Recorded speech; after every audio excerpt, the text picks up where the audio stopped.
প্রথম আলেম দীর্ঘ কারা নির্যাতিত মজলুম আমাদের প্রাণপ্রিয় ভাই মুফতি আমির হামজা সহ মঞ্চ উপবিষ্ট বিভিন্ন নেতৃবৃন্দ, আজকের এই প্রোগ্রামের কোরআন প্রেমিক ইসলাম প্রেমিক জনতা, আমরা আজকের এই প্রোগ্রামের জন্য মহান মাহবুদের দরবারে শুকরিয়া আদায় করি, যিনি একান্ত মেহেরবানি করে আজকে আমাদের উপর থেকে জালেমদেরকে উৎখাত করে ইসলামের প্রচার প্রসারের একটি সুন্দর ব্যবস্থা করে দিয়েছেন, বলি আলহামদুলিল্লাহ। দরুদ পাঠ করি সেই নেতার প্রতি যার দেখানো পথে ইহকালীন কল্যাণ এবং পরকালীন নাজাতের ব্যবস্থা আছে। আজকের এই প্রোগ্রাম অনেক দিনের আশা আকাঙ্ক্ষা সবেমাত্র প্রতিফলন শুরু হচ্ছে। আমরা মনে করি এই প্রোগ্রাম মান্দার জন্য শুরু হলো, শেষ প্রোগ্রাম নয় ইনশাআল্লাহ। আমি শুধু এতটুকু বলতে চাই, আজকে এই প্রোগ্রাম শুরু হচ্ছে। আমাদের এই মান্দা তাফসিরের জগতে একটি অনন্য ভূমিকা রাখে। পাড়ায় মহল্লায় গ্রামে গঞ্জে সর্বত্রই কোরআনের সমান আদর্শের পানি নির্বিঘ্নে প্রচারের আর কোনো বাধা থাকলো না ইনশাআল্লাহ। আজকে শুরু হলো, এটা চলবে এবং আমরা আশা করি এদেশের মানুষের মুক্তি না হওয়া পর্যন্ত, এদেশের মানুষের স্বস্তি না হওয়া পর্যন্ত, এদেশের মানুষকে জালেমের হাত থেকে মুক্তি দেওয়া না পর্যন্ত, এদেশে কালজয়ী আদর্শ ইসলাম কায়েম না হওয়া পর্যন্ত আমাদের মিশন চলবে এবং অব্যাহত থাকবে ইনশাআল্লাহ। আমরা আজকের এই মাহফিল থেকে আমাদের এই আলেমের জন্য, ওনার সুস্বাস্থ্যের জন্য, ওনার দীর্ঘায়ু কামনা করে আমরা দোয়া করব এবং ওনার আলোচনা শুনে তা বাস্তব জীবনে আমলের সিদ্ধান্ত নিয়ে এখান থেকে যাবো ইনশাআল্লাহ। আসসালামু আলাইকুম, সকলকে মোবারকবাদ। ধন্যবাদ আমির জামাতকে। উত্তর পারোইল 12তম তাফসীরুল কোরআন মাহফিলের সম্মানিত সভাপতি জনাব শফিকুল ইসলাম, আহ্বায়ক মান্দা থানা বিএনপি, চেয়ারম্যান 5 নম্বর গণেশপুর ইউপি, ওনাকে সংক্ষিপ্ত বক্তব্য রাখার জন্য সনির্বাদ অনুরোধ করছি। ঠিক আছে। বিসমিল্লাহির রহমানির রহিম। আজকে তাফসীর কোরআনের মঞ্চে উপস্থিত প্রধান অতিথি আমার রাকিব ভাই সহ সহসমিতিবৃন্দ, এখানে উপস্থিত যে বয়ান করবেন আমির হামজা ভাই, দীর্ঘদিন জেলখানায় কাটায়া তারপরে এই স্বাধীন হওয়ার পরে আমাদের এই মান্দাতে উপস্থিত হয়েছেন এবং এখানে বিভিন্ন পর্যায়ের ভাই চাচা ভাতা সবার প্রতি সালাম, আসসালামু আলাইকুম। আমরা কিন্তু চেয়ারম্যান হওয়া কিন্তু 2.5 বছর হলো আমাদের নাকি, তারপরে হাজুত আমও খাটিয়েছি নাকি। ইনশাল্লাহ এই দিন থেকে এই ওয়াজ মাহফিল অবশ্যই গণেশপুরে কোটা মান্দাতে হবে। এখন তাফসীর মাহফিল করতে গেলে বলে ওই বিএনপির চেয়ারম্যান হবে না, আওয়ামী লীগের নাম দিতে হবে, অমুক অমুক নাম দিতে হবে। আবার বলবেন সরকার বিরোধী কোনো কথা বলা যাবে না, ঠিক কিনা বলেন? ইনশাল্লাহ আল্লাহর রহমতে আমরা স্বাধীন হয়েছি, ইনশাল্লাহ উন্মুক্ত আলোচনা হবে। আমরা সবাই বিভিন্ন ভাবে তাফসীর মাহফিলে আসবো, কথা শুনবো। আপনারা ভালো থাকেন, সুস্থ থাকেন। আসসালামু আলাইকুম। ধন্যবাদ মাননীয় চেয়ারম্যান সাহেবকে। ডাউন হল বসা যায় না, বসা যায় না।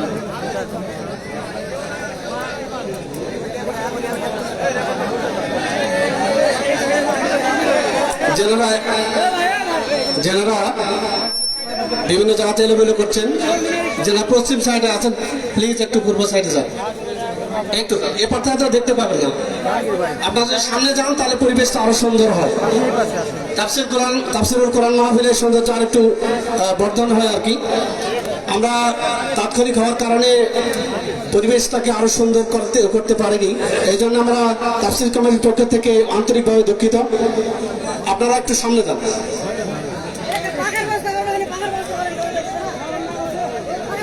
হুজুরের যদি সদয় অনুমতি থাকে তাহলে আমি 3 মিনিটের জন্য একটু ছেলেদেরকে স্বেচ্ছাসেবকদেরকে একটু ভিতরে পাঠাবো।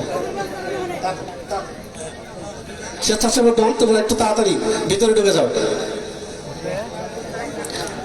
যারা বিভিন্ন জায়গায় এখন এলোমেলো করছেন, দূর দূরান্তে আছেন, তাফসীরুল কোরআন মাহফিলের সামনে বসার জন্য সারিবদ্ধ অনুরোধ করছি।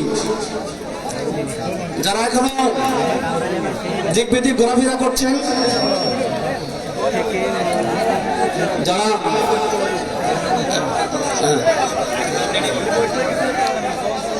আমাদের স্বেচ্ছাসেবক দলের ভাইরা আপনাদের কাছে যাচ্ছে, যে যা পারেন তাফসীরুল কোরআন মাহফিলকে সহায়তা করুন।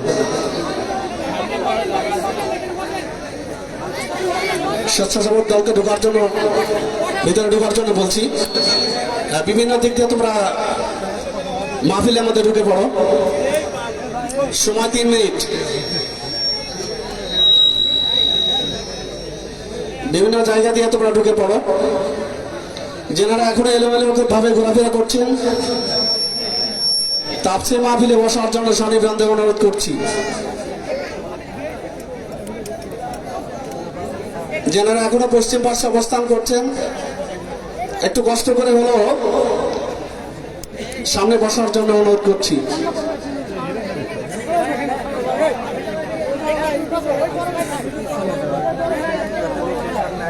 স্বেচ্ছাসেবক ভাইদেরকে তাড়াতাড়ি একটু তাড়াতাড়ি করার জন্য বলছি।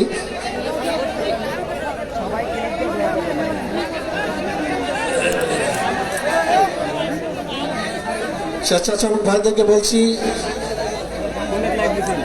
একটু তাড়াতাড়ি করুন।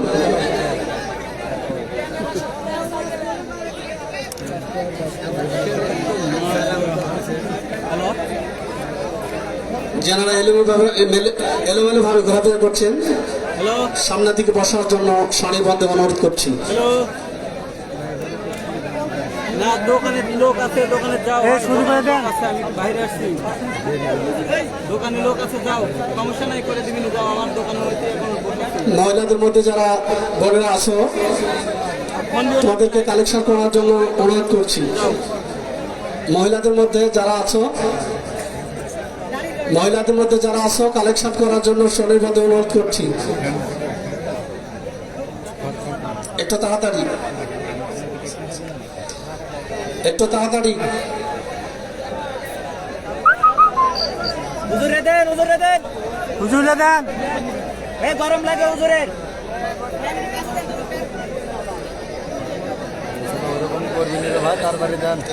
এ হুজুরে দেন। ফ্যান কাছে দেন। তাড়াতাড়ি স্বেচ্ছাসেবক ভাইরা শেষ করুন।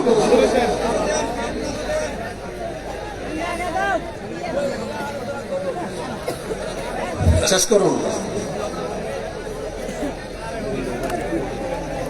রবিন সব চেক করুন। আপনারা অনেক দূর দূরান্ত থেকে কষ্ট করে বসে আছেন, মোবারকবাদ জানাচ্ছি।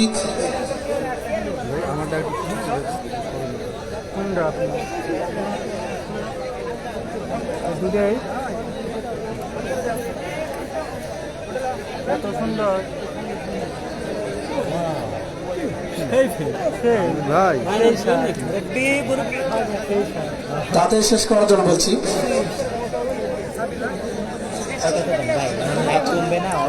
উত্তর পারোইল হাজিপাড়া ঐতিহাসিক তাফসীরুল কোরআন মাহফিলের আজকে প্রধান আলোচক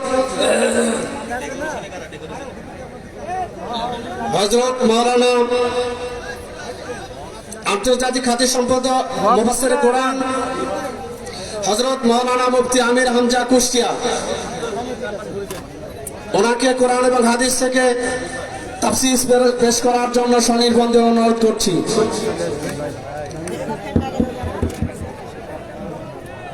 আসসালামু আলাইকুম ওয়া রাহমাতুল্লাহি ওয়া বারাকাতুহু। আওয়াজ বাড়িয়ে দেন, কি আওয়াজ হবে?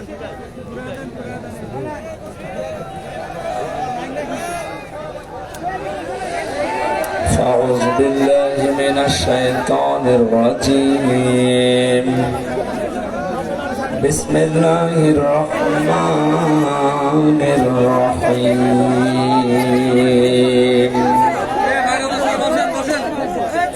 ظهر الفساد في البر والبحر بما كسبت أيدي الناس ليذيقهم بعض الذي عملوا لعلهم يرجعون صدقت يا ربنا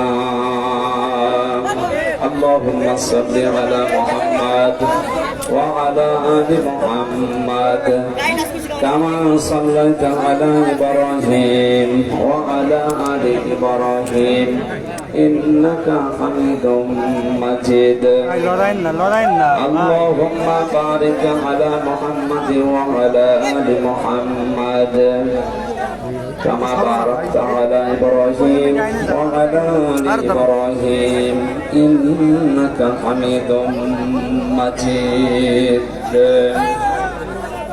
الحمد لله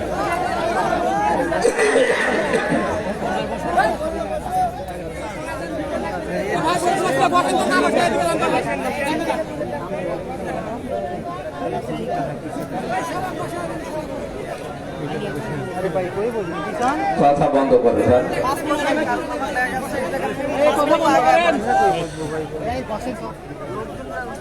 নওগাঁ জেলার মালদা থানার অন্তর্গত উত্তর পাড়ই হাজিপাড়া মিলনের ইটভাটা এলাকাবাসী কর্তৃক আয়োজিত তাফসীরুল কোরআন মাহফিলের স্বনামধন্য সভাপতি জনাব শফি বাবুল চৌধুরী, চেয়ারম্যান 5 নম্বর গণেশপুর ইউনিয়ন পরিষদ, সহ সভাপতি জনাব মাওলানা আমিনুল ইসলাম, জনাব আলহাজ মোহাম্মদ নাজমুল হক মিলন, জনাব মামুনুর রশিদ, আলহাজ লুৎফর রহমান, মাহফিলের প্রধান অতিথি বাংলাদেশ জামাতে ইসলামের শ্রদ্ধাভাজন আমির নওগাঁ জেলা শাখা জনাব খন্দকার মোহাম্মদ আব্দুর রকিব, বিশেষ অতিথি জনাব মোহাম্মদ আবু শিহাব মন্ডল, জনাব আব্দুর রউফ। আলোচনা রাখলেন যারা মাওলানা ইয়াসির আরাফাত, আব্দুল শুকুর সহ নামনা জানা সম্মানিত ওলামা ইকরাম। মঞ্চে বসা আছে পরিচিত মুখ আপনাদের দেখতে পাচ্ছেন, শ্রদ্ধাভাজন ওলামা ইকরাম। সামনে বসা মুসলমান ভাইরা, পর্দার আড়ালের সম্মানিত মা এবং বোনেরা, প্রাণপ্রিয় নওগাঁবাসী, আল্লাহর দরবারে শুকরিয়া জানাচ্ছি যে বিশাল একটা পাথর আমাদের বুক থেকে আল্লাহ নামিয়ে দিয়েছেন। নিয়ামতের শুকরিয়া আদায় করলে নিয়ামত আল্লাহ বাড়িয়ে দেয়। ওয়াইদ তাআযানা রাব্বুকুম লাইন শাকারতুম লাযিদান্নাকুম ওয়া লাইন কাফারতুম ইন্না আযাবি লাশাদীদ। আল্লাহ তাআলা বলেন, যদি নিয়ামতের শুকরিয়া আদায় করো, লাযিদান্নাকুম, লামে তাকিদ নুনে সাকিলা, অবশ্যই আমি আল্লাহ এটা বৃদ্ধি করে দেব। এখন প্রশ্ন হচ্ছে, নিয়ামতের শুকরিয়া আদায় করা লাগে কি করে? আমাদের বিশেষ করে বাংলাদেশ, ভারত, পাকিস্তান, আমরা অনেকে মনে করি নিয়ামতের শুকরিয়া আদায় মানে টুটি পর্যন্ত খেয়ে এবার ঠেকর তুলে বললাম আলহামদুলিল্লাহ, নিয়ামতের শুকরিয়া আদায় হয়ে গেছে তো নাকি? এটা একটা বাক্য, এটা কি? তাফসীরের ভেতরে আয়াতের মুফাসসিরিন ইকরাম লিখেছেন, কেউ যদি নিয়ামতের শুকরিয়া আদায় করতে চায় তাহলে 3টা বিষয় তাকে মানা লাগবে, 3টা শর্ত পূরণ করা লাগবে, তাহলে নিয়ামতের শুকরিয়া আদায় হবে। ওইটা আল্লাহ দয়া করে তাদের জীবনে আরো বাড়িয়ে দেবে। আমরা যে কিছুক্ষণ আগে বললাম আমাদের বুকের উপর থেকে একটা পাথর নেমে গেছে, আমরা একটা স্বস্তি, শান্তি, অন্তত নিরাপত্তার দিকে এগিয়ে যাচ্ছি, এটা একটা নিয়ম। এটা কি? যেটা আমরা নামাজের ভেতরে মোনাজাতে বলি, রব্বানা আতিনা ফিদ দুনিয়া হাসানা, আল্লাহ দুনিয়ায় শান্তি, স্বস্তি, নিরাপত্তা, হাসানা, কল্যাণ, এগুলো আমাদের দাও। লক্ষ লক্ষ মানুষের দোয়া হয়তো আল্লাহ কবুল করি, আমাদেরকে শান্তি, স্বস্তি, নিরাপত্তার দিকে নিয়ে যাচ্ছে। হাসানা মানে অনেকগুলো অর্থ আছে। হাসানা তার অন্যতম অর্থ হচ্ছে মানুষ যদি নিরাপত্তা পায়, এটার অন্যতম অর্থ হাসানা। আমরা যেটা পাওয়ার জন্য চেষ্টা চালিয়ে যাচ্ছি, যদিও এখনো দুর্বৃত্ত যারা তারা বসে নেই, তারা বিভিন্ন সময় চেষ্টা চালাচ্ছে, কোন চেষ্টা সফল হবে না ইনশাআল্লাহ। যিনি এখন দায়িত্বে আছে, অনেকে অনেকে বলতেছে যে ওই মুরব্বী মানুষ কি করতেছে, কি করবে। আপনি জানেন লোকটা কে, আর তাকে নিয়ে এসেছে কে? একটা পাকা খেলোয়াড়, ঝামেলা। সুতরাং একটা নিয়ামতের শুকরিয়া আদায় হবে যে তিনটা শর্ত মানলে। তার এক নম্বরে আপনাকে মুখ দিয়ে বলা লাগবে যে এটা নিয়ামত। এটা কি আমরা স্বীকার করি তো? না না, কি এরা কি?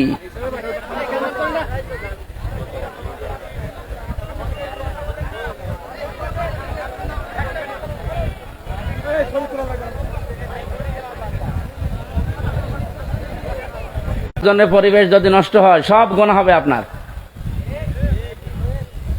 বসেন, ওখানে বসেন, যেখানে জায়গা আছে ওখানে বসেন। ভেজা নাকি জায়গাটা? ভেজা তো কি এখানে দাঁড়িয়ে কি দেখছেন কি? বসেন, ওখানে বসেন।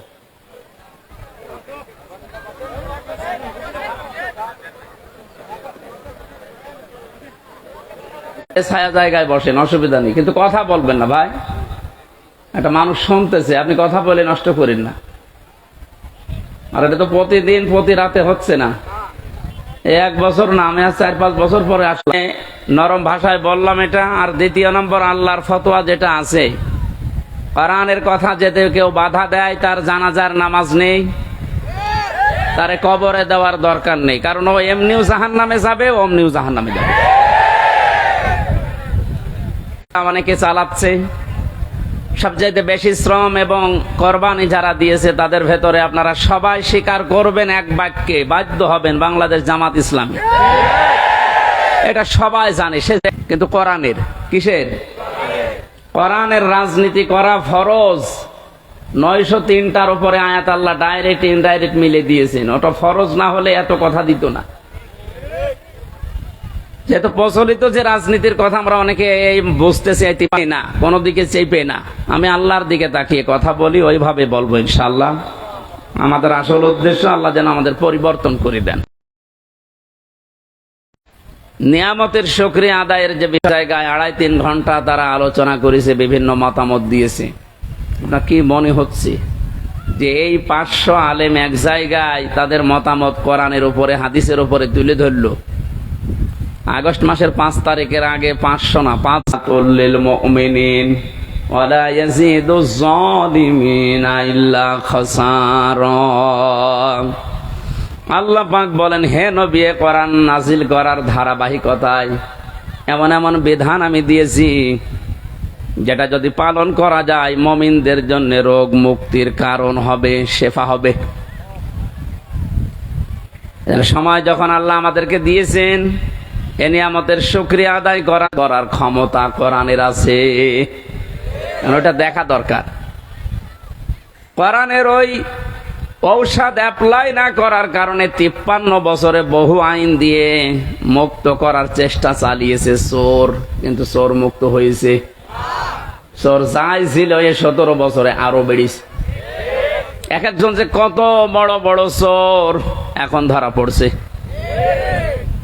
দরবেশের মতো মানুষ যদি এত টাকা চুরি করতে পারে, দরবেশ বাদ দিয়ে যেগুলো আছে এগুলো তো কত কিছু করিস বলেন। 36,000 কোটি টাকা ঋণ করেছে লোকটা, অথচ 32,000 কোটি টাকা।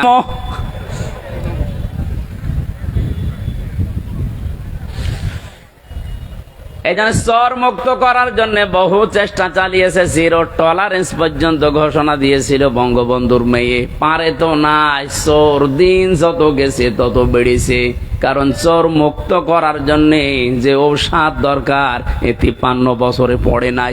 মা জাযাম বিমা কাসাবানা কালাম মিনাল্লাহ ইলা আখিরি আয়াত।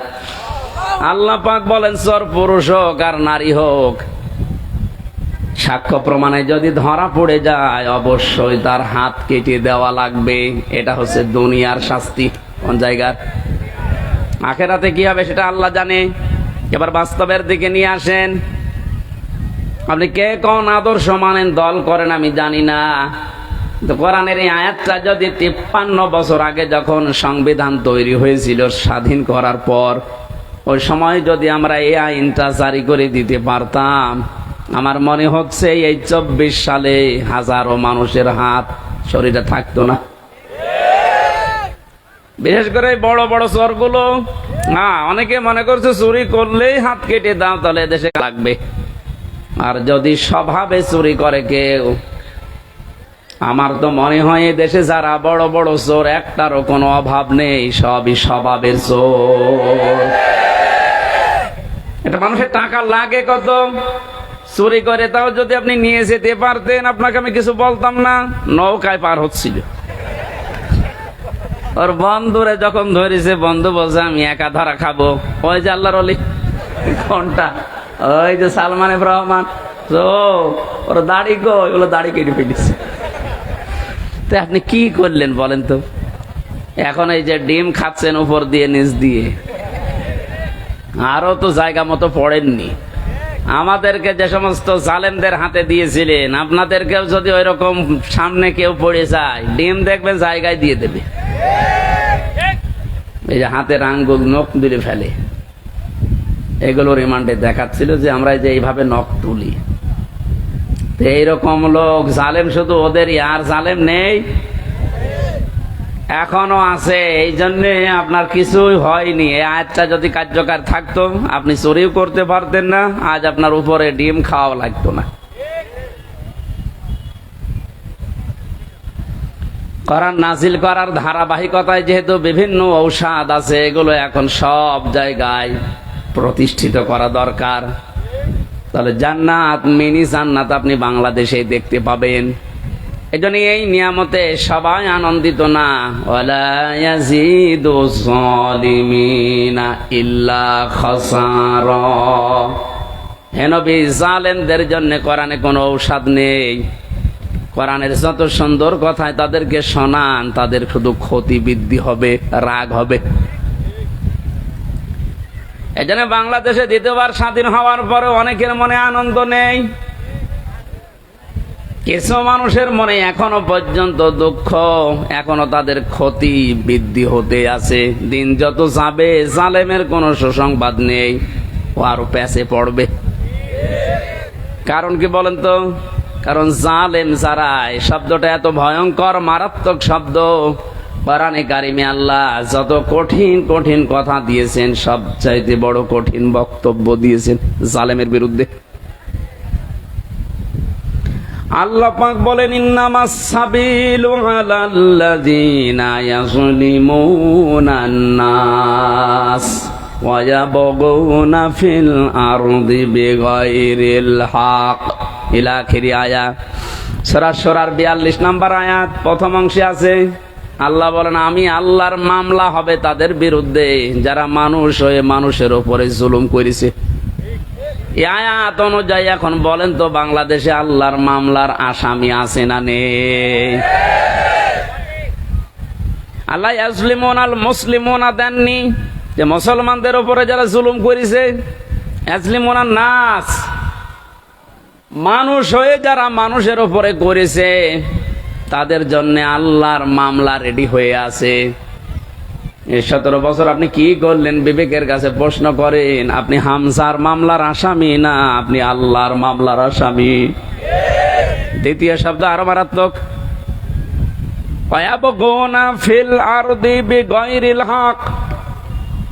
অন্যায় ভাবে যারা পৃথিবীতে বিশৃঙ্খলা তৈরি করার জন্য বিদ্রোহ করে, এই 5 তারিখের পর থেকে 4-5টা গ্রুপ বিদ্রোহ করে ফেলেছে, সামনে এখনো 2-3টা আছে। আপনি এখন আনসারের নাম নিয়ে অধিকার আদায়ের জন্য মাঠে নেমেছেন, 17 বছর কোথায় ছিলেন? আমরা তো জরিপে এখন দেখতে পাচ্ছি 40,000 যদি আনসার নিয়োগ হয়ে থাকে 9 সাল থেকে 17 সাল 24 সাল পর্যন্ত, তার 33,000 সব গোপালগঞ্জের। এতদিন আপনি মায়ের কাছে বলতে পারেননি, এখন মামার কাছে, মামা বাড়ি আবদার পেয়েছেন। 5 তারিখের পর থেকে এই 29 তারিখ পর্যন্ত পুলিশ ছাড়া যদি বাংলাদেশ চলতে পারে, ও আনসার ছাড়াও চলতে পারবে। আপনাদের অধিকারের বিরুদ্ধে আমি না, অধিকার আদায় করেন, বৈষম্য দূর করার জন্য, যেহেতু এই দেশটা স্বাধীন হয়েছে করেন, কিন্তু সময় বুঝে তো উনি এখনই শুরু করে দিয়েছেন। লোকটাকে কিছু গোছাতে দেবেন তো, কত ঋণ তার মাথার উপর আপনি রেখে পালিয়ে গেলেন, আপনি টের পাচ্ছেন? সেতে দাঁড়িয়ে আছে এখনো, তাকে একটু সময় দেন, সে একটু গুছিয়ে নিক। না, এখনই আমারে দেওয়া লাগবে, আসেন সামনে আসেন, আপনার বাহিনী তুলে দেওয়া হবে। এই জন্য বিশৃঙ্খলা যারা করছেন, আজ বিদ্রোহ ঘোষণা করছেন, আপনিও আল্লাহর মামলার আসামি।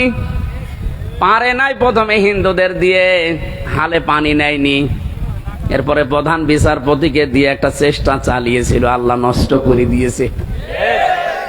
এরপরে এনেছে আনসার, এটা দিয়েও হবে না, কারণ যে আছে, আপনি বললাম না কাঁচা খেলোয়াড় না, পেছনে অনেক কিছু আছে এলান দেওয়ার মতো।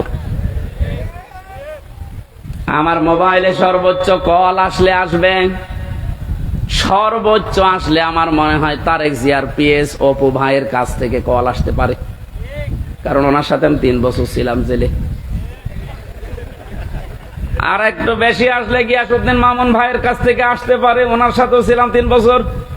তাছাড়া আর উপরে তারেক জিয়া তো দেবে না।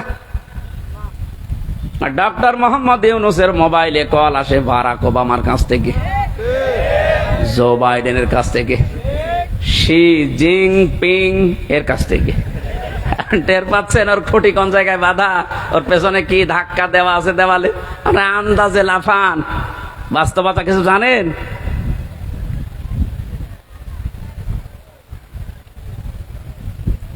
আজ অনেকে আপার কাছ থেকে মোবাইলে কল পেয়ে বলছে, আপা ঘাবড়াবেন না, আপনি ঘাবড়ালে আমরা নরম হয়ে যাই।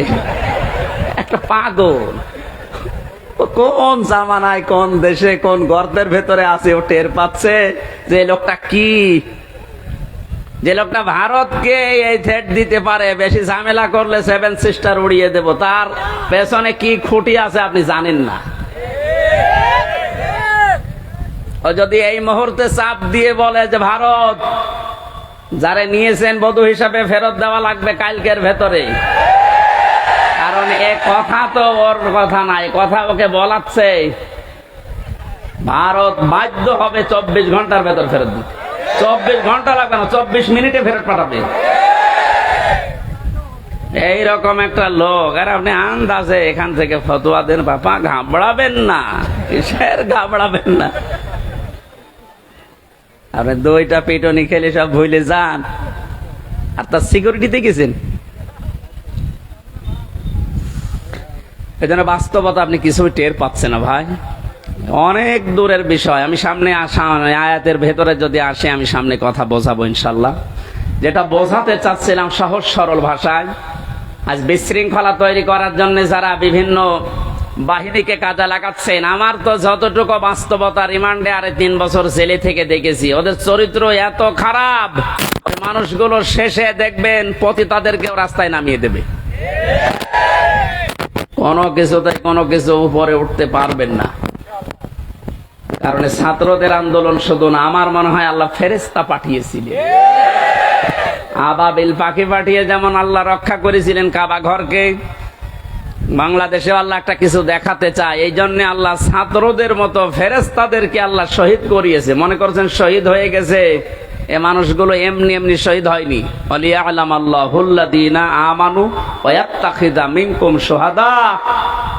আল্লাহ বলেন, আমি আল্লাহ কিছু মানুষকে শাহাদতের মরণ দিয়ে ধন্য করি, সবাইকে দেই না।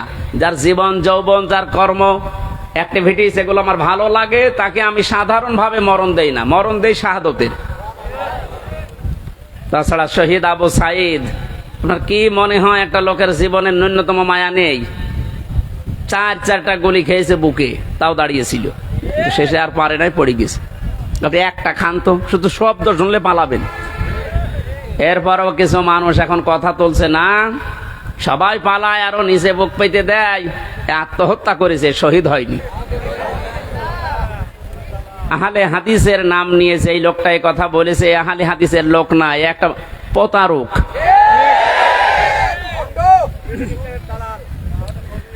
আহলে হাদিসের এই যে রাজশাহীর গোদাগাড়ির অধ্যাপক মজিবুর রহমান, ওনার সাথে আমি উমরায় ছিলাম রমজানি। কি উনি আহলে হাদিস না? আপনি উল্টা পাল্টা ধারণা করবেন আহলে হাদিস নাম হলে না, ওগুলো দালাল। এ কি রফিক নামে নাকি যেন কি বিন বিন বিন বিন বিন। আমি দুইটা তথ্য বলছি, হয়তো শুনেছেন আপনি, কিন্তু এভাবে শোনেননি। ভালো করে খেয়াল করেন, যারা এগুলো ধারণা করেন বলেন মুখ দিয়ে, খুব সাবধান। ওয়ালা তাকুলু লিমা ইয়ুকতালু ফি সাবিলিল্লাহি আমওয়াত বাল আহইয়াউ ওয়ালাকিন লা তাশউরুন। সূরা বাকারা 154 নম্বর আয়াতে আল্লাহ জানিয়েছেন, মানুষ যেন মুখ দিয়ে কথা বলে, এজন্য মুখের উপরে আল্লাহ নোটিশ দিয়েছেন, ওই কথা বলবি না। এ মুখ দিয়ে কোনো দিন এই কথা বলবি না যে যারা মারা গেছে, শহীদ হয়েছে, যে ওরা মরে গেছে, কথা বলবি না। এই কথা কার? এই জন্য শহীদ শব্দটা অনেক দামি শব্দ। যারা শহীদ হয়েছে, জালেমের জুলুমের সামনে নিজের বুক পর্যন্ত দিয়েছে, জীবন পর্যন্ত দিয়ে যারা শহীদ হয়ে গেল, ওদেরও আমাদের মতোই জীবনের মায়া ছিল, কিন্তু মানবতাকে বাঁচাতে দেওয়ালে পিঠ থেকে গেছে, শেষ পর্যন্ত না পেরে জীবন দিয়ে গেল। এ মানুষগুলোকে আপনি মরে গেছে কখনো বলতে যাবেন না। আল্লাহ বলেন বালা হইয়া, আরে ওরা জীবিত, ওয়ালাকিন লা তাশউরুন, কিন্তু তোরা টের পাস না।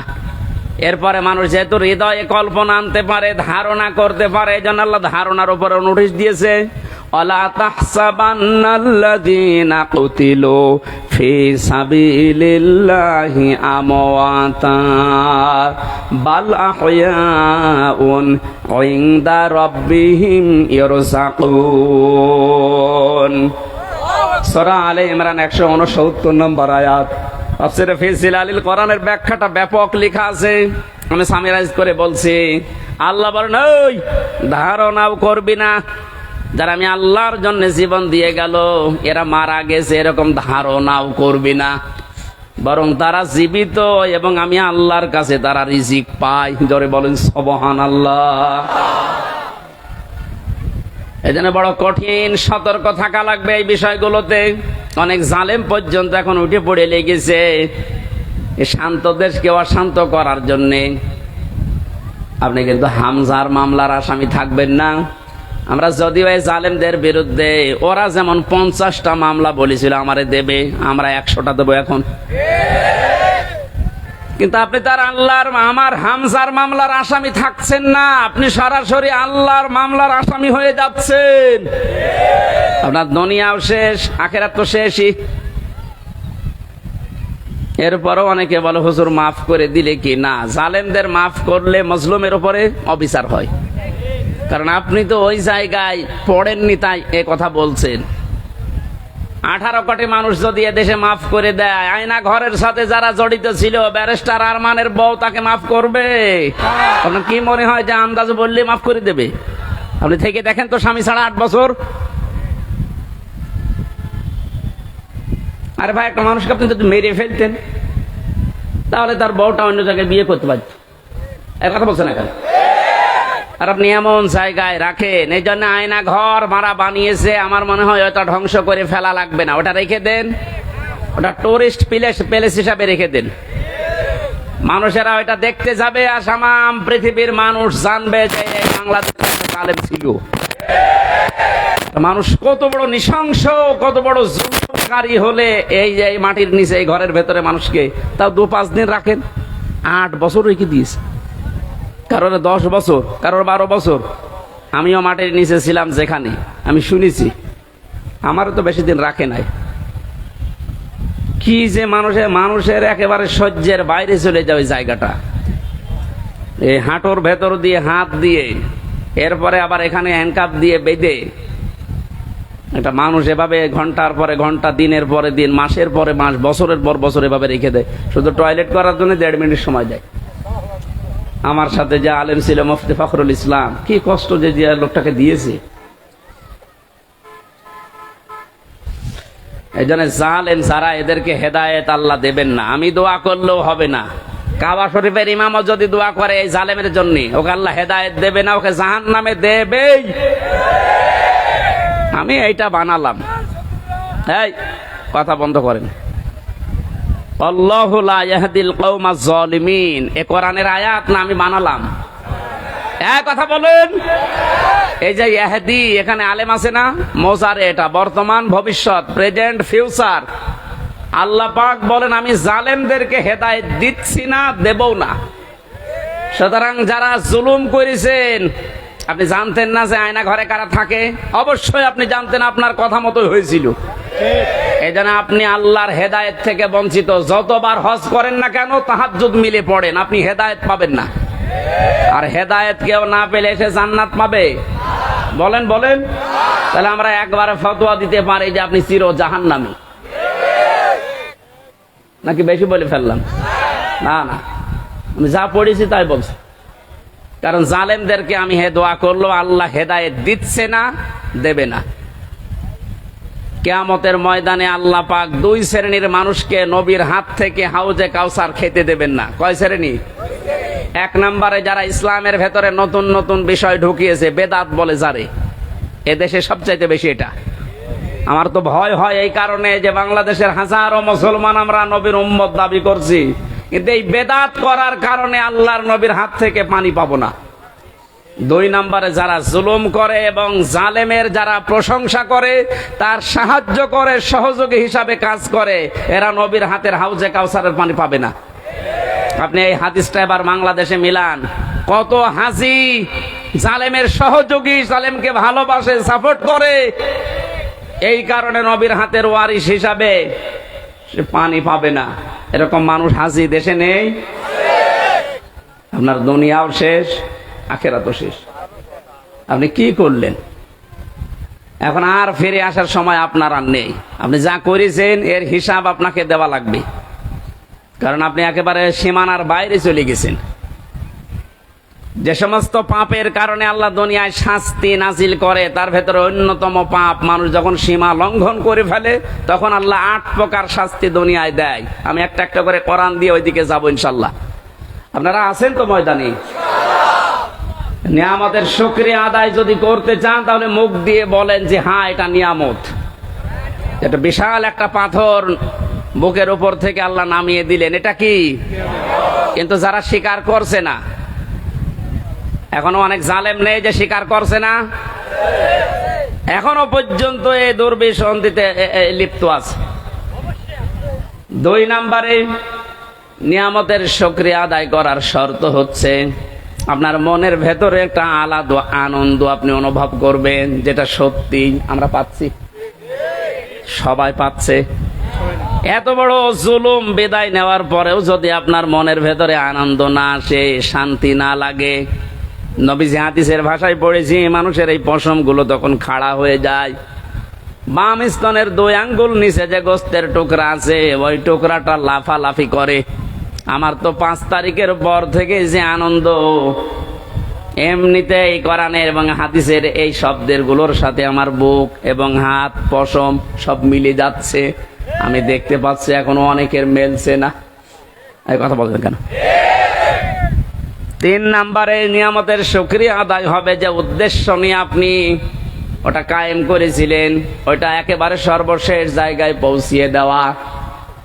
এদেশে সমন্বয়ক যারাই ছিল ছাত্র আন্দোলনের অধিকাংশ গুলোর এখন কথা আমি শুনতে পাচ্ছি, ওরা বলছে আমরা মুসলমান। কালকে একজনের বক্তব্য দেখলাম ঢাকাতে, ওরা বলছে আমরা বাংলাদেশে যত জেলায় থানায় সমন্বয়ক ছিলাম, আমাদের উদ্দেশ্য ছিল যত রকমের বৈষম্য আছে সব আমরা দূর করে সমান সমান করে দিতে চাই, এটা আল্লাহ চাই। কথা বলেন না কেন?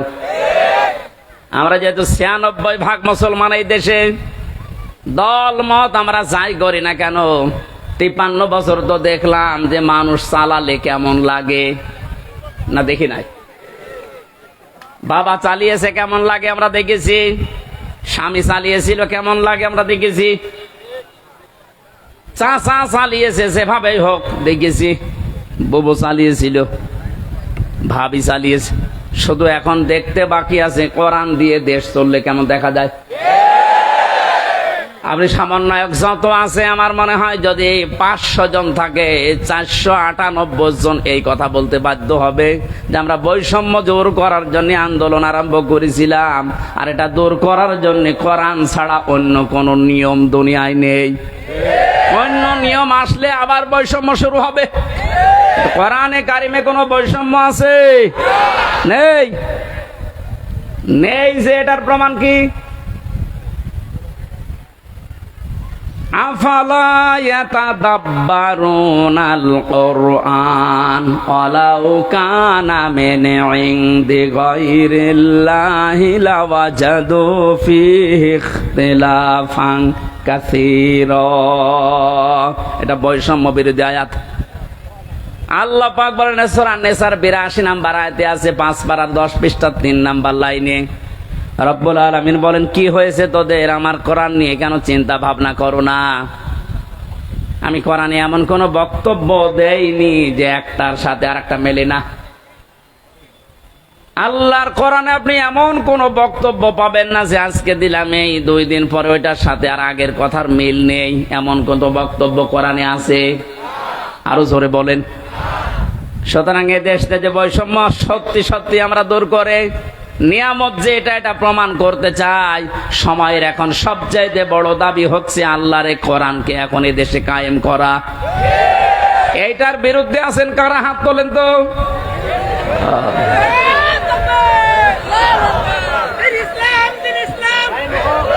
ঠিক আছে,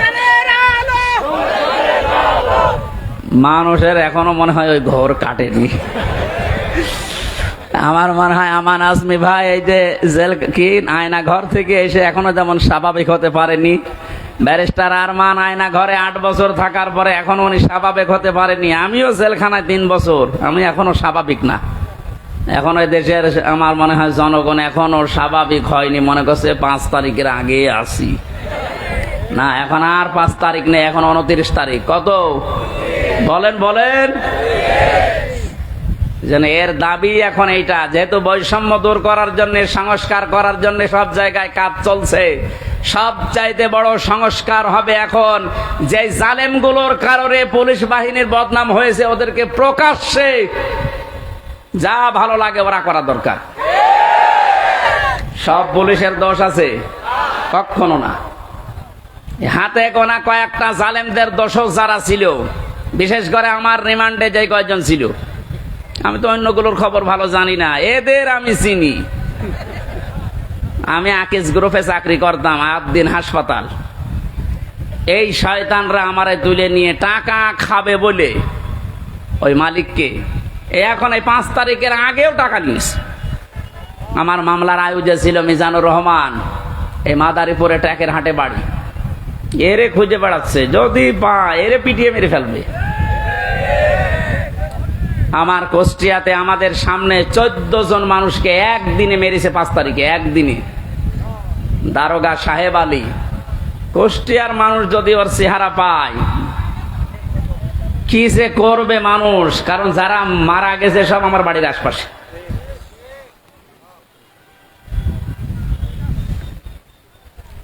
এএসপি নামে একজন ছিল রিমান্ডে আমার, শেখ ইমরান হোসেন। ওর বাড়ি খুলনা ফুলতলা এলাকায়, ওর বাবা আওয়ামী লীগের উপজেলা চেয়ারম্যান। ওরও খুঁজে বেড়াচ্ছে, কারণ 5 তারিখের আগে পর্যন্ত নাকি এরা টাকা নিয়েছে। স্যার আজকে আমারে কল দিয়েছিল, হুজুর 5 তারিখের আগেও আমার কাছে টাকা নিয়ে গেছে। এখনো যদি 5 তারিখ না আসতো মনে হয় আরো টাকা চাইতো। সুতরাং ওদেরকে আপনি ক্ষমা করবেন কি? কোন জিনিস দেখে? এই শয়তানগুলোর কারণে আজ হাজার হাজার পুলিশ এখনো পর্যন্ত ভয়ে আছে, বের হচ্ছে না বাইরে। এজন্য বাহিনীর সবার দোষ না, যাদের দোষ এইগুলোকে এখন এই বাহিনীর সামনে এনে দেওয়া দরকার। যে নে যা পারবি ফুটবল খেল। কালকে ইনোরে একটা লাথি দেয়নি একজন? সম্মানিত ভাইরা, আমি যেটা বোঝাতে চাচ্ছিলাম, যেহেতু সংস্কার আরম্ভ হয়েছে আর এইটা করার জন্য ওনারা আন্দোলন করেছিল, সুতরাং সংস্কার খুব তাড়াতাড়ি করেন, নয়তো জালেমরা কিন্তু বসে নেই। ওরা একটা একটা করে ইস্যু তৈরি করবে, আবার অশান্ত করার চেষ্টা করবে। ডক্টর মোহাম্মদ ইউনূস বারবার বলছে, ভাইরা আমার সময় দিন, আমাকে কাজ করতে দিন। আপনাদের এই 17 বছরের জঞ্জাল আমি এই 17 দিনে শেষ করে ফেলবো, একটু সময় দিন আমারে। আর এর ভেতরে আমার কাজ চেয়ারে বসে কাজই করতে দেন না, খালি এইটা ওইটা ওইটা আমার বাড়ি ঘেরাও। তা আপনি ওনার বাড়ি ঘেরাও করে কি করবেন? ওনারে তো পেছনে যারা খুঁটি দিয়ে রেখেছে তারা তো আর এই বাড়ি ঘেরাও কিছু মনে করে না। এই জন্য এই সমস্ত ছোটখাটো কাজ করে আপনি টার্গেটে পড়ে যেন না। সংস্কার যখন চলছে, বাংলাদেশের যত ডিসি আছে, এসপি আছে, টিওনো আছে, ওসি আছে, যারা জালেমদের সহযোগী ছিল, সবাই না, যারা ছিল ইমিডিয়েট তাদেরকে এই মুহূর্তে বাধ্যতামূলক বাদ দিয়ে দিন। কারণ এরা যদি একটু ফাঁক ফকড় পায়, ওরা কিন্তু অনেক কিছু করে ফেলবে।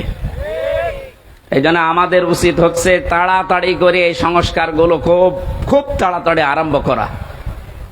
ডক্টর আসিফ নজরুল সাহেব উনি ঘোষণা কালকে দিয়েছে যে খুব তাড়াতাড়ি এটা করা হবে, একটু তাড়াতাড়ি করেন, নয়তো এখনো ঝামেলা কাটছে না। আমরা নিয়ামতের শুকরিয়া আদায় যে 3টা পদ্ধতি শুনলাম, মুখে স্বীকার করা, অন্তরে আনন্দ পাওয়া, আর যে উদ্দেশ্য নিয়ে এটা করেছে ওই উদ্দেশ্যটা এখন এই সংস্কারের মাধ্যমে কায়েম করা। আল্লাহ আমাদেরকে এভাবে নিয়ামতের শুকরিয়া আদায় করলে আমরা যেটা চাই ওইটা আল্লাহ আরো বাড়িয়ে দেবে। ওয়ালাইন কাফারতুম, যদি না শুকরি করেন, যদি না বোঝার ভান করে থাকেন, যদি এবার ভুল করেন, এই ভুল কিন্তু আর শুধরানোর জায়গা থাকবে না। আর ইন্না আযাবিলা শাদীদ, আল্লাহর আযাব শাস্তি বড় কঠিন। আল্লাহ তুমি আমাদেরকে এই আয়াতটা এক্ষুনি বাস্তবে মেনে নেওয়ার তৌফিক দাও, বলেন আমিন। দরুদ আর সালাম পড়ি আমাদের নবী মুহাম্মদ রাসূলুল্লাহর উপরে সাল্লাল্লাহু আলাইহি ওয়াসাল্লাম। আমার আজকের আলোচনার বিষয় হচ্ছে এই যে আযাব গজবগুলো একটা একটা করে এখনো থামছে না, আসতে আছে। এগুলোর কারণ ব্যাখ্যা করব আজকে কোরআন দিয়ে। সূরা রুম 41 নম্বর আয়াত। কত নাম্বার? আল্লাহ রাব্বুল আলামিন বলেন, আউযু বিল্লাহি মিনাশ শাইতানির রাজীম, বিসমিল্লাহির রহমানির রহিম। ظهر الفساد في البر والبحر بما كسبت أيدي الناس ليذيقهم بعض الذي عملوا لعلهم يرجعون صدق الله العظيم।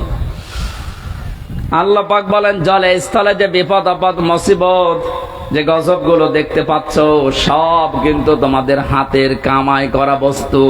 আমি এগুলো দিতে চাই না। ওমা আসাবাকুম মিন মুসিবাতিন ফাবিমা কাসাবাত আইদিন নাস ইলা আখির আয়াত। সূরা শুরার ভেতরে আল্লাহ জানিয়েছেন, যত অপরাধ করো, আমি যদি সব পাপের শাস্তি দুনিয়ায় দিতাম, শ্বাস করার সময়ও পেতে না। আমি আল্লাহ আমার দয়ার কারণে অধিকাংশ গুলোই মাফ করে দেই, আর কিছু শাস্তি তোমাদের পাপের জন্য একটু মজা চাকাই। কেন চাকাই জানো? লিউযিকাহুম, এই শাস্তিগুলো তোমাদের উপরে আমি দিয়ে লাআল্লাহুম ইয়ারজিউন, আমি আশা করি তোমরা ফিরে আসবে। ও বাংলার জনগণ, পাথর নেমে গেছে বলে আপনি আবার উচ্ছৃঙ্খল হয়ে যাবেন না। কারণ উচ্ছৃঙ্খল যারা, যে মানুষগুলো জালেম, যারা মানুষের অধিকার নষ্ট করে, ওই মানুষগুলোকে আল্লাহ পছন্দ করে না, করবেও না। আমরা যেন সংশোধন হওয়ার নিয়ত যখন এসেছি, পাপের এই কারণগুলো আগে আবিষ্কার করা। প্রতিটি যুগে যুগে আমরা দেখেছি আল্লাহ যে আযাবগুলো নাজিল করেছিলেন তার কিছু কিছু কারণ পেয়েছি। সূরা আনকাবুতের 40 নম্বর আয়াতের ব্যাখ্যা আল্লাহ পাক বলেন, ফাকুল্লান আখাযনা বিযামবিহি ফামিনহুম মান আরসালনা আলাইহি হাসিবা ওয়া মিনহুম মান আখাযাতুহুমুস সাইহাতু ওয়া মিনহুম মান খাসাফনা বিহিল আরদা ওয়া মিনহুম মান আগরাকনা ইলা আখির আয়াত।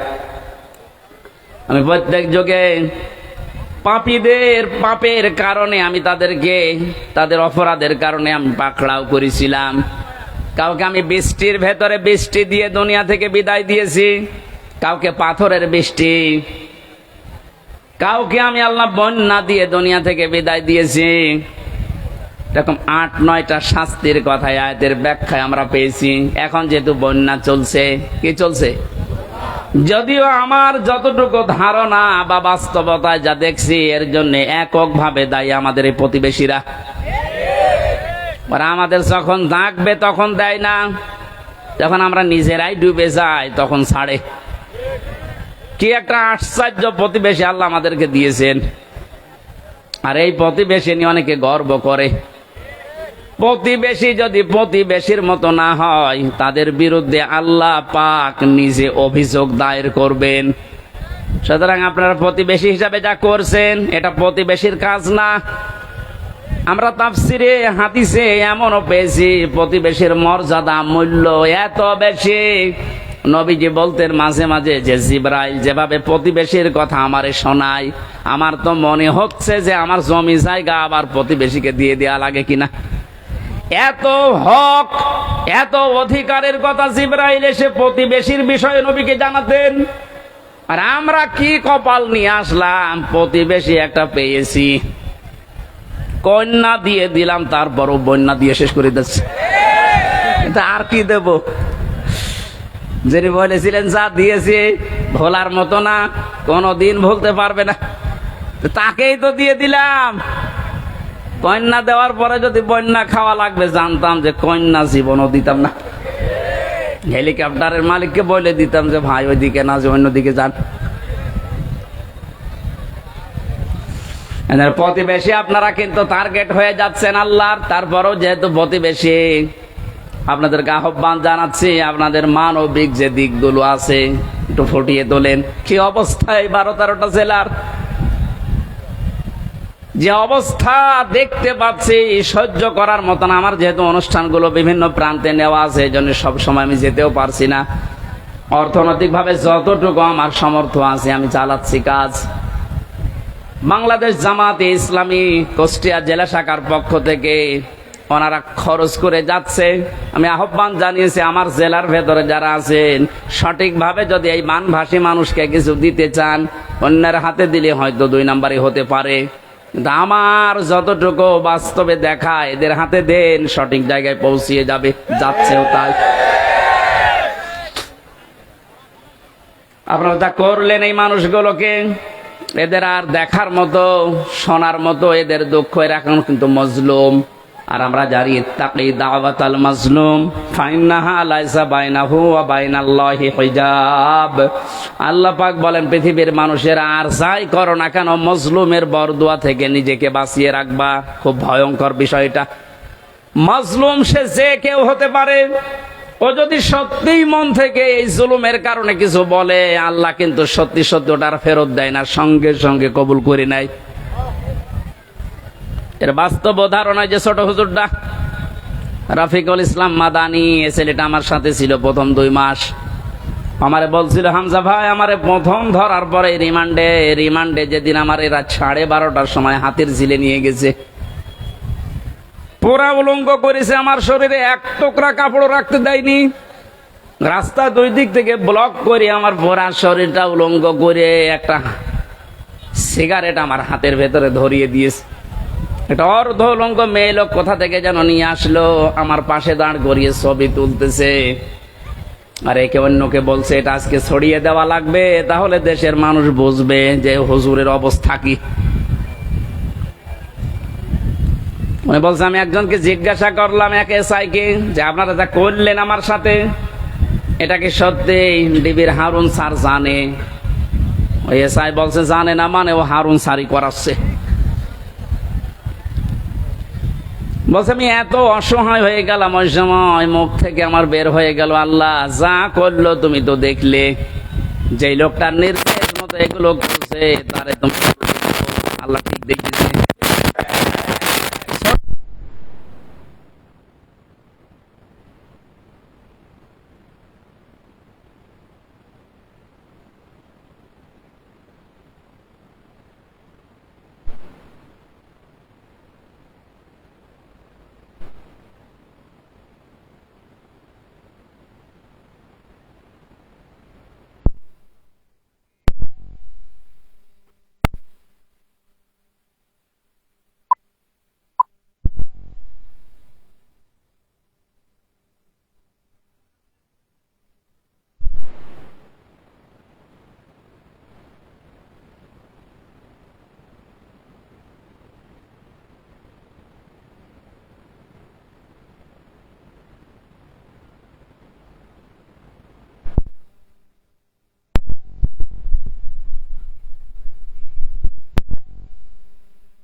এই এলাকায় বাস করতেন।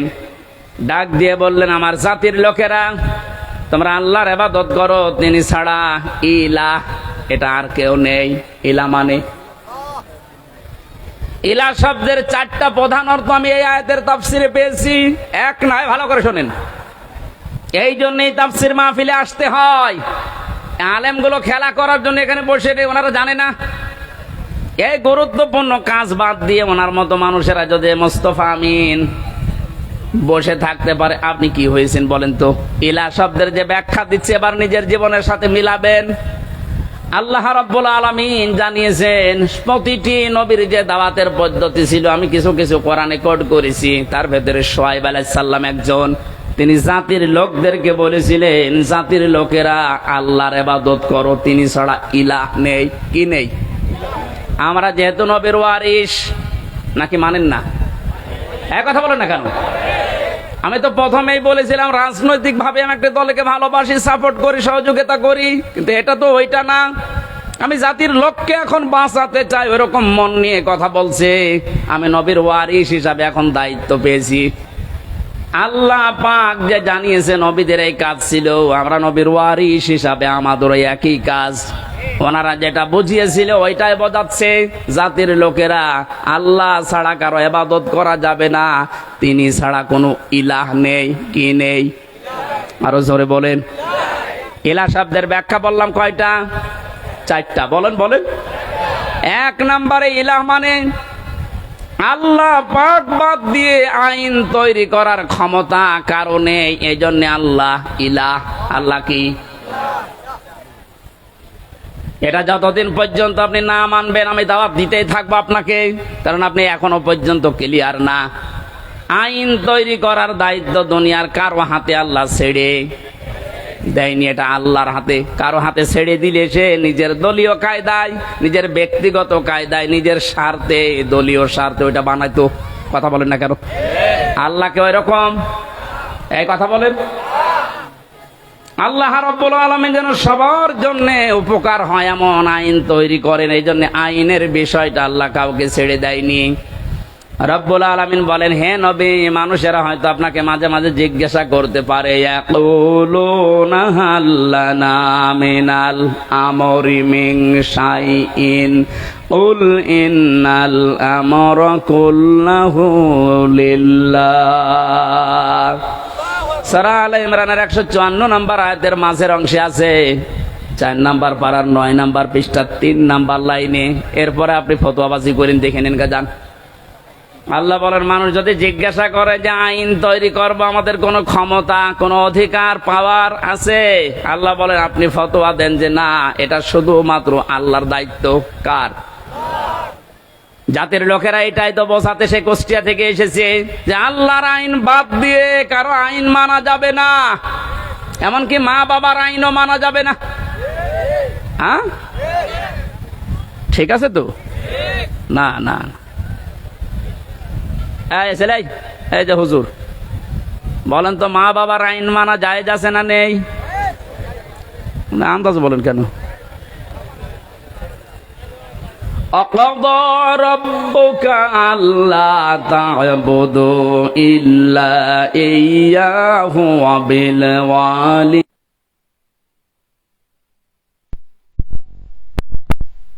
আইলের 24 নম্বর আয়াতে 22 নম্বর আয়াতের প্রথম অংশে আছে, আল্লাহ পাক বলেন, আমি রায় দিলাম, আমি ফতোয়া দিলাম, সিদ্ধান্ত নিলাম, কার্যকর করে দিলাম, লিখে দিলাম, ফায়সালা করে দিলাম, আর কোন নড়ন চড়ন নেই, কোন পরিবর্তন হবে না। ওয়াকাযা রাব্বুকা, তোমার রব ফায়সালা দিয়ে দিয়েছে, আল্লাহ তা'বুদু ইল্লা ইয়া, সে আল্লাহ ছাড়া কারো ইবাদত করা যাবে না। ওয়াবিল ওয়ালিদাইনি ইহসানা, 2 নম্বরে মা বাবা যাদের আছে তাদের সেবা করা লাগবে। এই আয়াত দ্বারা মাসলা বের হয়, আল্লাহর আইন মানা ফরজ আর মা বাবার সেবা করা ফরজ, আইন মানা ফরজ না। ও বাংলার মুসলমানেরা এবার বিবেককে প্রশ্ন করেন, আল্লাহর পরে মা বাবার স্থান, তাদের আইন মানা জায়েজ নেই, তাদের সেবা করা ফরজ, তাদের পেছনে সাধ্য মতো খরচ করা ফরজ। কথা বলেন না কেন? মা বাবার আইন মানায় যদি ফরজ না হয়, কোন মহারথী আছে যে আইন বানিয়ে দিলে মানা লাগবে? যারা আজ মানুষ হয়ে মানুষের তৈরি করা আইন মানার জন্য চেষ্টা চালাচ্ছেন, এখনো আপনি কুকুরের চাইতেও খারাপ। একটা কুকুরের আইন মানে মানুষ হয়ে, এরপরও আপনি মানুষের আইন তৈরি করার জন্য, তাদের আইন প্রতিষ্ঠার জন্য এখনো যদি কাজ করেন, সংগ্রাম করেন, টাকা পয়সা খরচ করেন, আপনি কিয়ামতে যখন উঠবেন মরণের পরে আপনার এই আকার থাকবে না, কুকুর হয়ে উঠবেন। এটা আমি বানালাম। হ্যাঁ, সূরা রহমানের ভেতরে আছে ইউরাফুল মুজরিমুনা বিসিমাহুম ফায়ুখাযু বিন-নাওয়াসি ওয়াল আকদাম। আমি লম্বা করে দলিলগুলো বলতে পারছি না, খুব তাড়াতাড়ি করছি। হযরত শুআয়ব আলাইহিস সালামের জীবনীতে এবার পেয়েছি, তাকে যে পাথরের বৃষ্টি দিয়ে ধ্বংস করে দিয়েছিলেন উম্মতদেরকে, হযরতে শুআয়ব জাতির লোককে বলেছিলেন, জাতির লোকেরা দুইটা কাজ তোমরা বেশি বেশি করো, এই জন্য আল্লাহ এই গজব দিতে যাচ্ছেন, সতর্ক হও। ফাআউফুল কাইলা ওয়াল মিজানা ওয়ালা তাবখাসুন নাসা আশিয়াআহুম ওয়ালা তুফসিদু ফিল আরদি বা'দা ইসলাহিহা ইলা আখিরি আয়াত। এক নম্বরে জাতির লোকের ভেতরে এই কাজটা বেশি ছিল, তারা ওজনে কম বেশি করত। কিসে ওজন? মানে শুধু দাড়ি পাল্লার ওজন বলেন না, পৃথিবীর প্রতিটি জিনিসের ওজন আছে, আপনার বিবেকের ওজন আছে। এই যে চেয়ারে বসেছি, চেয়ারের ওজন আছে। যারা আজ লেখাপড়া করায়, মাস্টার, শিক্ষক, ওস্তাদ, মুআল্লিম, তাদেরও ওজন আছে। তারা নেওয়ার সময় তো বিভিন্ন জায়গা থেকে জ্ঞান ভালোই অর্জন করেছে, এই যে মাস্টার, কিন্তু দেওয়ার সময় আর ঠিক মতো ছাত্র ছাত্রীদের দিতে চায় না, তখন বলে প্রাইভেট পড়া লাগবে, কোচিং করা লাগবে।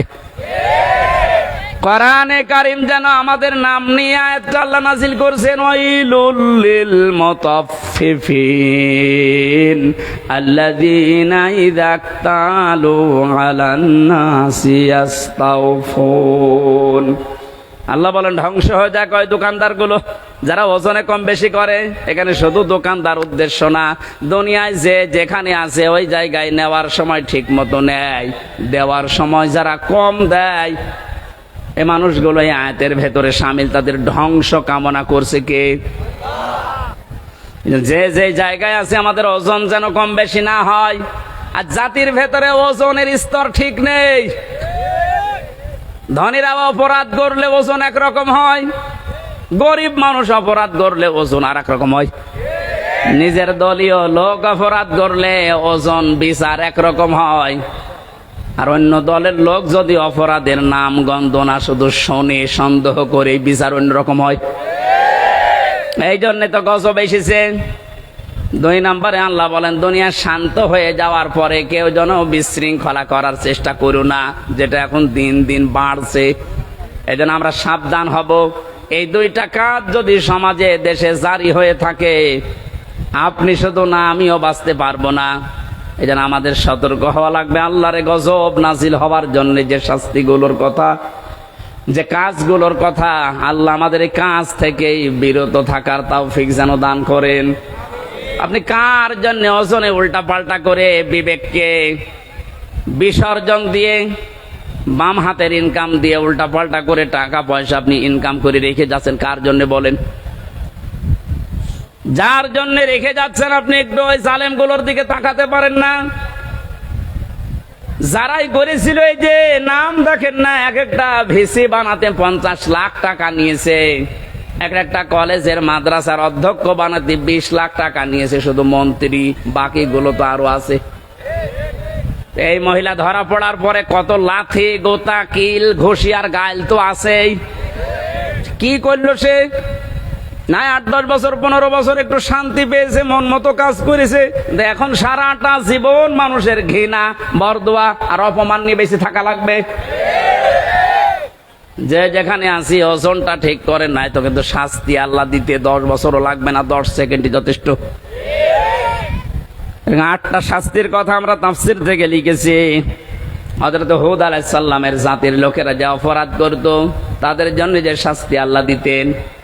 যেহেতু আমরা মুহাম্মদুর রাসূলুল্লাহর উম্মত, আমাদেরকে বিশ্ব নবী জানিয়েছেন দুইটা কাজ থেকে বিরত থাকবা, নয়তো আল্লাহর গজব আযাব অন্যান্য নবীদেরকে যেভাবে ঘিরে ধরেছিল, আমি দোয়া করেছিলাম আল্লাহ আমার উম্মতকে একবারে ধ্বংস করে দিও না, এই জন্য আসে না। কিন্তু যদি এগুলো ব্যাপক হারে আরম্ভ হয়, আল্লাহর গজব নাজিল হতে কিন্তু বেশি সময় লাগবে না। আমাদের এই হাতের কামাইগুলো আমরা বন্ধ করব, বিশেষ করে ওজনটা সব জায়গায় ওজন বেশি করা হচ্ছে। আমরা চেয়ারে বসে ওজনালা কথা বলতে পারি না, আর 15 বছর তো পারি নাই। এখান থেকে একবার হুজুর এদিকে বলেন না ওদিকে বলেন না, ঠিক করেন। তো কি ঠিক করব? ঠিক করতে করতে তো আমরা চলে গেছি গর্তের ভিতরে। কেন্দ্রীয় মসজিদের ইমাম যিনি বাইতুল মোকাররম, তাকান তার দিকে। এই লোকটা পর্যন্ত যদি দালাল হয়ে যায়, তো দেশে আর কার দিকে ভরসা করবেন? অপমান করে আল্লাহ বিদায় দিয়েছেন। যত রকমের ক্ষতি হয়েছে বাংলাদেশে ইসলামের এবং মুসলমানদের, বিশেষ করে ইসলামপন্থী উদার যারা, তাদের সবচেয়ে বেশি আমার মনে হয় ক্ষতি হয়েছে দালাল পন্থী আলেমগুলোর কারণে। কারণ নেক্সট সূরাতে ধোঁকা দিত এরা মানুষকে, আর আমাদেরকে মাঝে মাঝে জেলখানার ভেতরে ফতোয়া পাঠাতো। এত বেশি বোঝার দরকার কি? দেশে হুজুর আর নেই, হুজুর আছে ওইভাবে চেপে রাখার অভ্যাস আমার নেই। যা পড়েছি যা বুঝেছি ওটা কোরআনে যে ফোর্সে আল্লাহ দিয়েছে ওটা বলতেই থাকবো মরণ পর্যন্ত। আল্লাহ এমন কোন গণা, এই ওজনটা আমরা যেন প্রত্যেকে ঠিক করি, কোন জায়গায় যেন বিশৃঙ্খলা না হয়, চেপে ধরবেন। যে যেখানে আছেন বিশৃঙ্খলা তৈরি হওয়ার আশঙ্কা থাকলেই ওরা যদি ডালে ডালে চলে, আমাদেরকে পাতায় পাতায় চলা লাগবে, নাইতে স্বাধীনতা কিন্তু আবার হারিয়ে যাবে। আল্লাহ বাস্তবতায় তুমি মানে কোরআনের আয়াত যেভাবে নাজিল করেছো ওইভাবে বোঝার তৌফিক দাও। আল্লাহুম্মা আমিন। লা ইলাহা ইল্লা আনতা সুবহানাক ইন্নী কুনতু মিনাজ জালিমিন। সারাটা জীবন অপরাধ করে জীবনটা নষ্ট করে ফেলেছি। নবীরা যে দাওয়াত দিয়েছিল যে আল্লাহ পাক ছাড়া কারো ইবাদত করা যাবে না, ইলা তুমি ছাড়া আর কেউ নেই, এটা জাতির লোককে বোঝার তৌফিক তুমি দাও। তুমি আইনদাতা, তুমি রক্ষাকারী, তুমি প্রতিপালনকারী, তুমি আমাদের উকিল অভিভাবক। এই কথাগুলো তুমি আমাদের প্রত্যেকের অন্তরে বদ্ধমূল করে দাও। এই আয়োজনে যদি সওয়াব দিয়ে থাকো আল্লাহ কোটি কোটি গুণে বাড়িয়ে দাও। মুহাম্মদুর রাসূলুল্লাহর রওজায় পৌঁছিয়ে দাও। যত মানুষ কবরে আছে আল্লাহ কবরবাসীদেরকে তুমি নিজ গুণে ক্ষমা করে দাও। কখন কার মরণ চলে আসে জানি না। রব্বুল আলামিন দেশটা যেহেতু মুক্ত ভাবে কথা বলার পরিবেশ ফিরিয়ে দিয়েছো, মুক্ত ভাবে তোমার আইন করা যায় এরকম একটা পরিবেশ তৈরি করে দাও। প্রত্যেকের অন্তর তোমার হাতের ভেতরে। আজ যারা অনেকে ষড়যন্ত্রের শিকার হয়ে এখনো পর্যন্ত যারা উল্টাপাল্টা ধারণায় আছে, এই মানুষগুলোকে বুঝ দাও। আল্লাহ তাআলা শয়তান তো বসে নেই, ওর কাজ চালিয়ে যাচ্ছে। এদের যেন শান্ত না থাকে, তোমার আইনের পরিবেশ যেন না থাকে। অনেকে বিভিন্ন কায়দায় চেষ্টা চালিয়ে যাচ্ছে, তাদের হেদায়েত কামনা করছি। যদি না থাকে আল্লাহ তুমি তাদেরকে ধ্বংস করে দাও। মা বোনদেরকে পর্দায় থাকার তৌফিক দাও, স্বামীর সোহাগিনী বানিয়ে দাও। সবচাইতে বড় দোয়া আল্লাহ, এই দেশটা এখন বড় ঋণ, তুমি সব ঋণ পরিশোধ করার তৌফিক আমাদেরকে দান করো। এই দেশটা তুমি মেহেরবানি করে উপরে তুলে দাও। আমার আইন দিয়ে চলছে এটা দেখে মরার তৌফিক আমাদেরকে দান করো আল্লাহ। কত আলেম এখানে এসেছে আল্লাহ, আলেমদেরকে তুমি কবুল করো। শ্রদ্ধাভাজন সভাপতি বাবলু চৌধুরী, আল্লাহ যে দায়িত্ব তার কাঁধের উপরে দিয়েছো, সততার সাথে ঈমানের সাথে পালন করার তৌফিক দাও। বারাকাল্লাহু লানা ওয়া লাকুম ফিল কোরআনিল আযীম। কখন কার আজরাইল চলে আসে জানি না, এখনো জানি না কার কাফনের কাপড়ে